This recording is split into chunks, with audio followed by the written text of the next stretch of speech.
ایران نے پرتشدد مظاہرے بھڑکانے والے موساد نیٹ ورک کے سربراہ کو پھانسی دے دی۔ ایرانی عدلیہ سے منسلک خبر ایجنسی میزان کے مطابق موساد سے تعلق رکھنے والے شخص نے جنوری میں مظاہروں کے دوران تہران میں مسجد کو آگ لگائی تھی۔ اس شخص کی شناخت امیر علی میر جعفری کے نام سے ہوئی ہے، جو کہ ریاست مخالف سرگرمیوں کی قیادت کر رہا تھا۔ ایران کی عدالت عظمیٰ نے موساد ایجنٹ کی سزائے موت کی توثیق کی تھی، جسے آج صبح پھانسی دی گئی۔ ایران نے پرتشدد مظاہرے بھڑکانے والے موساد نیٹ ورک کے سربراہ کو پھانسی دے دی۔ ایرانی عدلیہ سے منسلک خبر ایجنسی میزان کے مطابق موساد سے تعلق رکھنے والے شخص نے جنوری میں مظاہروں کے دوران تہران میں مسجد کو آگ لگائی تھی۔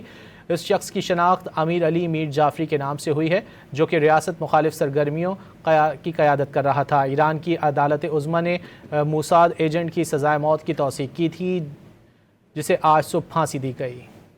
ایران نے پرتشدد مظاہرے بھڑکانے والے موساد نیٹ ورک کے سربراہ کو پھانسی دے دی۔ ایرانی عدلیہ سے منسلک خبر ایجنسی میزان کے مطابق موساد سے تعلق رکھنے والے شخص نے جنوری میں مظاہروں کے دوران تہران میں مسجد کو آگ لگائی تھی۔